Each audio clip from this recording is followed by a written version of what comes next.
ഇത് ഒരു 17 വർഷത്തോളമായി ഈ കോഴി ഞാൻ ഡെവലപ്പ് ചെയ്തെടുത്തിട്ട്. ഇത് നമ്മുടെ മലേഷ്യ സിറാമയും ഇവിടുത്തെ നമ്മുടെ ഇവിടെ ഉള്ളത് തന്നെ ഇംഗ്ലീഷ് ഗീഗോക്ക് എന്ന് പറയുന്നത് 2 ഐറ്റം കോഴികളിൽ നിന്ന് വേർതിരിച്ചെടുത്തൊരു കോഴിയാണ്. പക്ഷേ ഇതിൻ്റെ ഉള്ള ഒരു നേട്ടം എന്ന് പറയുന്നത് 10-17 മുട്ട ഒരു പ്രാവശ്യം. മറ്റുള്ള കോഴികൾ 12 മുട്ടയൊക്കെ ഇടുകയുള്ളൂ. ഇതൊരു 17 മുട്ടയോളം ഒരു പ്രാവശ്യം മുട്ടയിടും. പിന്നെ ഇതൊരു ഒരു ഗുണമുള്ളതെന്ന് പറയുന്നത് ഇത് തന്നെ സ്വന്തമായി അടയിരുന്ന് കുഞ്ഞുങ്ങളെ വിരിക്കാനുള്ള ശേഷി ഇതിനുണ്ട്. ഇത്രയും ചെറിയ കോഴിയാണെങ്കിൽ ഒരു 5-6 മുട്ട അതിൻ്റെ അടുത്തിരിക്കും, അതെല്ലാം വിരിയുകയും ചെയ്യും. ഇത്രയും നല്ല ഒരു ബ്രീഡാണിത്. ഇതിന് യഥാർത്ഥത്തിൽ ഫുഡെന്ന് പറയുന്നത് വളരെ കുറച്ച് ഫുഡ് മതി. പിന്നെ അതിന് നമ്മൾ കൊടുക്കുന്ന ആഹാര രീതി കമ്പ് പുല്ലുമൊക്കെ ഉണ്ട്. ഏറ്റവും കൂടുതൽ കൊടുക്കുന്നത് ഗോതമ്പ് കൊവുത്ത് അത് കുരിപ്പിച്ചതിന് ശേഷം കൊടുക്കുകയാണ് ചെയ്യുന്നത്. ഈ കോഴിയുടെ മുട്ടയാണിത്, ചെറിയ ഐറ്റം മുട്ടകളാണിത്. പക്ഷേ യഥാർത്ഥത്തിൽ നമുക്ക് സെയിൽ നടത്താൻ പറ്റില്ല. സെയിൽ നടത്തുമ്പോഴത്തേക്കെന്ന് പറയുന്നത് ഇത് നമ്മുടെ കോഴിയുടെ മുട്ടയുടെ അപേക്ഷിച്ച് വലിപ്പക്കുറവാണ്. അതുകൊണ്ട് മാക്സിമം മുട്ടകൾ നമ്മൾ വീട്ടിൽ തന്നെ ആവശ്യങ്ങൾക്ക് തന്നെ ഉപയോഗിക്കുന്നുണ്ട്. പിന്നെ മുട്ടയ്ക്ക് പല ആൾക്കാരും ചോദിക്കാറുണ്ട്, മുട്ട നമ്മൾ സെയിൽ നടത്താറില്ല. പിന്നെ ഉള്ള കാര്യം എന്ന് പറയുന്നത് ഔഷധ ഗുണം എന്ന് പറയുമ്പോഴത്തേക്ക് നമ്മുടെ കാടക്കോഴി അതുപോലെയുള്ള കോഴി വളർത്തുന്ന അപേക്ഷിച്ച് അതേക്കാളും കുറച്ചുകൂടെയെങ്കിലും ഇതിന് ഉപയോഗം ഉണ്ടാകുന്നതാണ് എൻ്റെ വിശ്വാസം. കാര്യമുള്ളത് ഈ കോഴികളെ സമയത്തോളം കോഴികൾ വെളിയിലുള്ള ജൈവ സാധനങ്ങളൊക്കെയാണ് കൂടുതലായിട്ട് ആഹാരം കഴിക്കുന്നത്. പിന്നെ കപ്പയില അതുപോലെയുള്ള എല്ലാ സാധനങ്ങളും ഇതിനെ ഞാൻ പറിച്ചെത്തിക്കാറുണ്ട്. ഈ കോഴികൾ എങ്ങനെ പോയാലും ഒരു 260 ഇത് BV380 ഒക്കെ ഇതിൻ്റെ ബാക്കിൽ നിൽക്കുകയുള്ളൂ. ഞാൻ എല്ലാ കോഴികളും വളർത്തിയിട്ടുണ്ട്. എല്ലാ കോഴികളും വളർത്തിയിട്ടുള്ള സ്ഥിതിക്ക് എനിക്കറിയാം BV380 ഒക്കെ ഇതിൻ്റെ ബാക്കിൽ നിൽക്കുകയുള്ളൂ. അത്രത്തോളം മുട്ടയിടുന്ന ഒരു കോഴിയാണ്. പിന്നെ ഇത് അടയിരുന്നോളും, കുഞ്ഞുങ്ങളെ നല്ലോണം സൂക്ഷിക്കുന്ന ഒരു കോഴിയാണ്. പക്ഷേ സൈസ് വളരെ ചെറുതാണ്. ഇറച്ചിക്ക് പറ്റില്ല എന്ന് പറഞ്ഞാൽ വെച്ചിട്ട് ഒരു 10 കോഴി ഉണ്ടെങ്കിൽ മാത്രമേ ഒരു 1.5 കിലോയെങ്കിലും വരുള്ളൂ. അങ്ങനെ ഒരു പ്രശ്നമുണ്ട്. കോഴിക്ക് ഏറ്റവും കൂടുതൽ വരാറുള്ള കോഴി വസന്തയാണ്. പക്ഷേ ഈ കോഴിക്ക് പ്രതിരോധ ശേഷി കൂടുതലാണ്. ഈ കോഴിക്ക് കോഴി വസന്ത വരാറില്ല. ഇതിന് ഏറ്റവും കൂടുതൽ പ്രശ്നം വരാറുള്ളത് കാലിലുള്ള ഒരു പ്രശ്നമാണ്. ഈ കാലിൽ ഇതുപോലെ വരാറുണ്ട്. കാര്യം എന്ന് പറഞ്ഞാൽ കേജിലിടുന്ന കോഴികളായതുകൊണ്ടാണ് ഇതിങ്ങനെ സംഭവിക്കുന്നത്. കേജിലിടുന്ന കോഴികളുടെ കാല് കമ്പികളിൽ കയറിക്കൊണ്ട് ഇതേപോലെ സംഭവിക്കും. പക്ഷേ ഇതും കൂടെ സംഭവിക്കായിരുന്നു എങ്കിൽ കോഴി കുറച്ചുകൂടെ അതിനുവേണ്ടി തറയിൽ നമ്മൾ വളർത്തുന്ന കോഴിക്ക് ഇതാണ്ട് ഇതെല്ലാം തറയിൽ വളർത്തുന്ന കോഴികളാണ്. ഈ കോഴിക്കൊന്നും ഒരു പ്രശ്നവുമില്ല. അതിൽ മണ്ണിൽ വളർന്ന കോഴിക്കൊന്നും ഒരു പ്രശ്നവുമില്ല. പക്ഷേ നമ്മൾ കേജിൽ വളർത്തുമ്പോൾ ഉണ്ടാകുന്ന ഒരു പ്രശ്നമാണ് ഇതേപോലെയുള്ള കാലുകളിൽ കംപ്ലൈൻറ്റ് വരുന്നത്. ഇതിൽ 11 വർഷത്തോളം ആയിട്ടുള്ള ഒരു മെയിൽ ഇപ്പോൾ ഇവിടെ ഉണ്ട്. നമ്മളിപ്പോൾ ഈ കോഴി വളർത്തുമ്പോഴത്തേക്ക് നമ്മൾ മറ്റുള്ള കോഴികളെ സമയത്തോളം ഒരു 4-5 വയസ്സൊക്കെ ആകുമ്പോഴത്തേക്ക് അസുഖങ്ങൾ വന്ന് ചത്തുപോകാറുണ്ട്. പല അസുഖങ്ങൾ കണ്ണ് അതിന് തിമിരം പോലെ ഒരു രോഗമാണ് ഏറ്റവും കൂടുതൽ വരാറുള്ളത്. കണ്ണ് തുറന്നാലും അതിന് കാണാൻ പറ്റാത്തൊരു സാഹചര്യമാണ് വരുന്നത്. പക്ഷേ ഈ കോഴി 11 വയസ്സോളം പ്രായമുണ്ട്. 11 വയസ്സ് കഴിഞ്ഞിട്ടുണ്ടാവണം. അതിൻ്റെ ഒരു ഇതാണിത് എന്ന് പറയുമ്പോഴത്തേക്ക് ഇത് മറ്റേ നമ്മുടെ സിറാമിൽ നിന്ന് എടുത്തിട്ടുള്ള 2ാമത്തെ ഐറ്റമാണിത്. ഇതിനുള്ള കേസെടുത്ത് പറയുമ്പോഴത്തേക്ക് ഇതിൻ്റെ മുള്ള് ഒടിഞ്ഞു പോയി. ഒരു മുള്ള് ഒടിഞ്ഞു പോയി. കോഴികളായിട്ട് ഏത് കോഴികളായിട്ടും അടി കൂടാൻ പോകും. അങ്ങനെ ഇത് സംഭവിച്ചാണ് ഇതിൻ്റെ ഒരു മുള്ള് ഒടിഞ്ഞു പോയത്. പിന്നെ ഇതിനകത്തുള്ളൊരു കാര്യം എന്നുള്ളത് ഈ കോഴി ഇപ്പോൾ 11 വയസ്സുണ്ട്. ഇനി എത്ര വയസ്സ് വരെ ജീവിച്ചിരിക്കുമോ അതിന് എത്ര അതുവരെ ജീവിക്കണം എന്നുള്ള ഒരു അഭിപ്രായക്കാരനാണ് ഞാൻ. ഈ മുള്ളാണ് ഏറ്റവും കൂടുതൽ. ഇത് 2ാമത്തെ പ്രാവശ്യം മുള്ള് ഒടിഞ്ഞ് പോയിട്ട് പിടിച്ചു വരുന്നത്. മനസ്സിലായില്ലേ? മുള്ളിൽ നിന്നാണ് ഏറ്റവും കൂടുതൽ കോഴികളെ മനസ്സിലാക്കാൻ പറ്റുന്നത്. അല്ല പിന്നെ നമ്മുടെ കാലിൻ്റെ ഇവിടെയും നോക്കിയിട്ട് മനസ്സിലാക്കാം. അതൊക്കെ ആൾക്കാർ ഇങ്ങനെ പല രീതിക്കാണ് പറയുന്നത്. പക്ഷേ എൻ്റെ അഭിപ്രായത്തിൽ ഈ മുള്ളാണ് നോക്കി ഞാൻ മനസ്സിലാക്കണം. പിന്നെ എൻ്റെ ഒരു പടക്കോഴി ഉണ്ടായിരുന്നത് 12 വയസ്സ് വരെ ജീവിച്ചിരുന്നു. അത് മറ്റേ ഇതാണ് ഏത് ലോങ് ഡേ ലസീലിൽ ഒരു ഐറ്റമായിരുന്നു. 12 വയസ്സ് വരെ ജീവിച്ചിരുന്നു. പക്ഷേ അതിന് കണ്ണ് കണ്ടുകൂടാതെയാണ് അവസാനം ചത്തുപോയത്. ഇതിന് ഇപ്പോൾ യാതൊരു കുഴപ്പമില്ല. അതിപ്പോൾ ഏത് കോഴികളായിട്ട് അടിക്കാൻ തയ്യാറാക്കി കിടക്കുകയാണ്.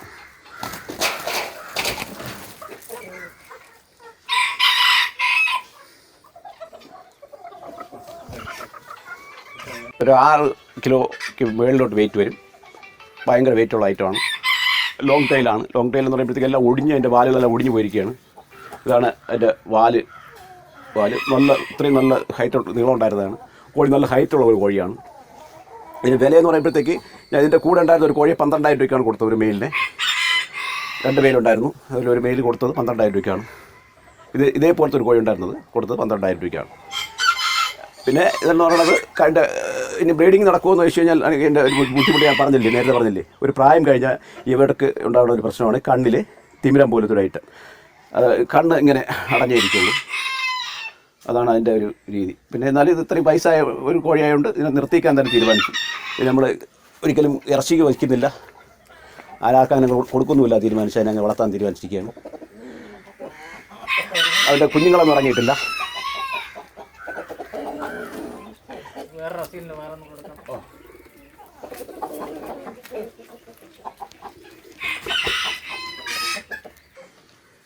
ഈ കോഴി എന്ന് പറയുന്നത് നമ്മുടെ മാഹിയിൽ നിന്ന് കൊണ്ടുവന്ന മാഹിയിൽ നിന്നാണ് ഈ കോഴി ഇവിടെ കൊണ്ടുവന്നത്.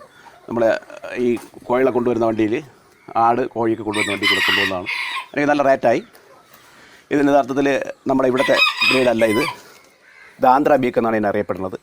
ഇത് പാരറ്റ് നോസാണ്. പാരറ്റ് നോസ് എന്ന് പറയുമ്പോഴത്തേക്ക് ഏറ്റവും ചെറിയ ചുണ്ടുള്ള ഇതാണ് പാരറ്റ് നോസ് എന്ന് പറയുന്ന ഐറ്റം. ഏറ്റവും ചെറിയ ചുണ്ടാണ്. കോഴി നല്ല ഹെവി സൈസായിരിക്കും. പക്ഷേ ഇത് സൈസ് അല്പം കുറവാണ്. ഇതിൻ്റെ മെയിലാണെങ്കിൽ നല്ല സൈസ് ഉണ്ട്, ഹെവി സൈസാണ്. 9,000 രൂപ വിലയായിട്ടുള്ളൊരു കോഴിയാണിത്. ഇതിനേക്കാൾ വിലയുണ്ട്. 20,000 30,000 രൂപ കോഴികൾ വരെയുണ്ട്. ഈ പറഞ്ഞ ആന്ധ്ര ബീക്കിൽ യഥാർത്ഥത്തിൽ ഇതിനേക്കാളും വില കൂടുതൽ കിട്ടുന്ന കോഴികളുമുണ്ട്. എല്ലാവരും ഫാൻസി ആയിട്ട് വീട്ടിൽ വളർത്തുന്ന ചില ആൾക്കാർ നമ്മുടെ ഇപ്പം തമിഴ്നാട്ടിൽ പോയി കഴിഞ്ഞാൽ ഇഷ്ടം പോലെ ഒരുപാട് ബ്രീഡേഴ്സ് ഉണ്ട്. അവർ ചെയ്യുന്ന പരിപാടി എൻ്റെ യൂട്യൂബിൽ അല്ല എൻ്റെ മൊബൈലിൽ തന്നെ ഒരുപാട് ആൾക്കാർ കോഴി വളർത്തുന്ന ആൾക്കാരുണ്ട്. അവരിൽ നിൽക്കുന്ന കോഴികൾക്ക് 1,00,000 രൂപ വരെ വിലയുള്ള കോഴികളൊക്കെ ഞാൻ കണ്ടിട്ടുമുണ്ട്. ഈ കോഴികളെ സംബന്ധിച്ചിടത്തോളം ഉണ്ടാവുന്ന കേസിട്ട് നമുക്ക് സമയത്തിന് ആഹാരം കൊടുക്കാനുള്ള ഒരു സെറ്റപ്പൊക്കെ ഉണ്ടാക്കുകയാണെങ്കിൽ ലാഭകരമാക്കി ഇത് കൊണ്ടുപോകാൻ കഴിയും. നമുക്ക് എല്ലാ ദിവസവും വീട്ടിൽ നിന്ന് ഇത് ഫുഡൊക്കെ കൊടുത്ത് ഇതിനെ വളർത്തിയെടുക്കുകയാണെങ്കിൽ ഇത് ലാഭകരമാക്കാൻ പറ്റും. ഇതിപ്പോഴത്തെ സ്ഥിതികളോടെ നമുക്കിപ്പോൾ ജോലിയുടെ ഭാഗമായിട്ട് ജോലിക്ക് പോകുമ്പോഴത്തേക്ക് ഉണ്ടാവുന്നത് പോയിട്ട് വരുമ്പോഴത്തേക്ക് ഇതിനെ എല്ലാ സമയവും പിന്നെ ബ്രീഡ് ചെയ്തെടുക്കാനൊന്നും കഴിയില്ല. അങ്ങനെ കുറച്ച് ബുദ്ധിമുട്ടുകളുണ്ട്. ഈ ഏറ്റവും കൂടുതൽ ഗോതമ്പ് അതിന് വെള്ളത്തിലിട്ട് കൊവുത്ത് കുരിപ്പിച്ചതിന് ശേഷമാണ് കോഴിയെ കൂടുതലായിട്ട് കൊടുക്കുന്നത്. പിന്നെ ഇതുണ്ട്, ഏത് കമ്പബില്ലുണ്ട്, പിന്നെ ഉള്ളത് ചോളം. ഇതൊക്കെയാണ് അതിന് ഫുഡായിട്ട് കൊടുക്കുന്നത്. പിന്നെ അല്ല ഞാൻ ഒരു സാധനം സ്വന്തമായിട്ട് ഡെവലപ്പ് ചെയ്ത് കൊടുക്കുന്നുണ്ട്. ഒരു 5-6 വർഷം കൊണ്ട് ഉണ്ടായിക്കൊണ്ട് കൊടുക്കുന്നുണ്ട്. അതിൻ്റെ വീഡിയോ ഞാൻ കാണിക്കാം. ഇതാണ് അതിൻ്റെ രീതി. അതിൽ ഈച്ച വന്ന് മുട്ടയിട്ട് കുഞ്ഞുങ്ങൾ വിരിക്കുന്ന ഒരു സംവിധാനമാണ്. അതിൻ്റെ ലാർവയാണ് കോഴിയെ കൊടുക്കുന്നത്. അത് കൊടുക്കുമ്പോഴത്തേക്ക് ഇതൊക്കെ അതിൻ്റെ ലാർവകളാണ്.